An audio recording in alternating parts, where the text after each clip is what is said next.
দেশ এবং দেশের বাইরে থাকা আওয়ামী লীগের বেশ কিছু নেতাকর্মী রীতিমতো গেরিলা প্রশিক্ষণ নিয়েছেন। আর এই প্রশিক্ষণ হয়েছে দিল্লি, কলকাতা ছাড়াও রাজধানী ঢাকা এবং গোপালগঞ্জ সহ দেশের বিভিন্ন স্থানে। প্রশিক্ষণ নেয়া কর্মীদের প্রধান উদ্দেশ্য দেশের মধ্যে বড় ধরনের অরাজক পরিস্থিতি সৃষ্টি করা এবং হাইকমান্ডের সবুজ সংকেত পাওয়ার পর ঢাকা দখলে নেয়া। এজন্য মাস্টার প্ল্যানের অংশ হিসেবে তালিকাভুক্ত হাজার হাজার নেতাকর্মী দেশ ও বিদেশে প্রশিক্ষণ নিচ্ছেন। এরই মধ্যে কোর গ্রুপের একটি বড় অংশ প্রাথমিক প্রশিক্ষণ শেষও করে ফেলেছে। সম্প্রতি পুলিশের হাতে গ্রেপ্তার হওয়া এই চক্রের কয়েকজন সদস্যের কাছ থেকে চাঞ্চল্যকর এমন অনেক তথ্য বেরিয়ে আসছে।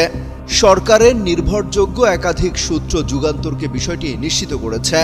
সূত্র জানায়, অবাক হওয়ার মতো বিষয় হলো, যারা প্রশিক্ষণ নিয়েছে তাদের একটি অংশ অবসরে যাওয়া সরকারি কর্মকর্তা কর্মচারী, যারা এখন আওয়ামী লীগের রাজনীতির সঙ্গে যুক্ত রয়েছে। চূড়ান্ত সফলতা অর্জনের আগ পর্যন্ত এই প্রশিক্ষণ অব্যাহত রাখার পরিকল্পনা রয়েছে আওয়ামী লীগের।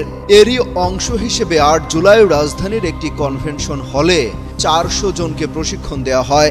ওই প্রশিক্ষণ চলাকালে কনভেনশন সেন্টারে দেওয়া হয় সরকার বিরোধী নানা স্লোগান।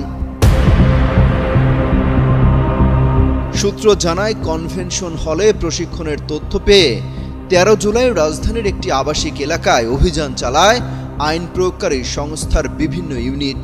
বাংলাদেশের প্রথম 5D AI ইনভার্টার যুক্ত সর্বোচ্চ বিদ্যুৎ সাশ্রয়ী যমুনা এয়ার কন্ডিশনার। ওই অভিযানে গ্রেপ্তার করা হয় সোহেল রানা ও শামিমা নাসরিন শম্পা নামের দুজনকে।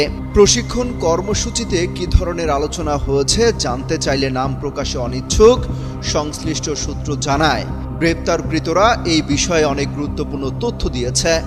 এসব তথ্য যাচাই করে দেখা হচ্ছে। তারা জানিয়েছে, ঢাকা দখল করাই ছিল তাদের প্রধান টার্গেট। এজন্য তারা সাবেক প্রধানমন্ত্রী শেখ হাসিনার নির্দেশের অপেক্ষায় ছিলেন। পরিকল্পনা মোতাবেক শেখ হাসিনার নির্দেশ পাওয়ার সঙ্গে সঙ্গে সারা দেশ থেকে তালিকাভুক্ত হাজার হাজার নেতাকর্মী একযোগে ঢাকায় চলে আসবেন। সবাই সমবেত হবেন রাজধানীর শাহবাগে।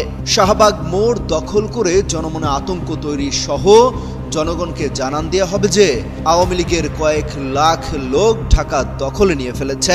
প্রশাসনও তাদের সঙ্গে আছে। তাৎক্ষণিকভাবে এর প্রভাব পড়বে সারা দেশে। এভাবে ভয়াবহ পরিস্থিতি সৃষ্টি করতে সক্ষম হলে পরবর্তী পদক্ষেপ হিসেবে শেখ হাসিনাকে ভারত থেকে দ্রুত ফিরিয়ে আনার প্রক্রিয়া শুরু হবে। ওই সময় পরিস্থিতি ও প্রেক্ষাপট বুঝে সিদ্ধান্ত নেওয়া হবে। জানতে চাইলে ঢাকা মহানগর গোয়েন্দা পুলিশের গুলশান বিভাগের উপকমিশনার কামরুল হাসান যুগান্তরকে বলেন, এটি একটি অনেক বড় কর্মযজ্ঞ। তদন্তের স্বার্থে এই মুহূর্তে বিষয়টি নিয়ে কিছু বলা যাচ্ছে না, একটু গুছিয়ে নিই, পরে বলবো।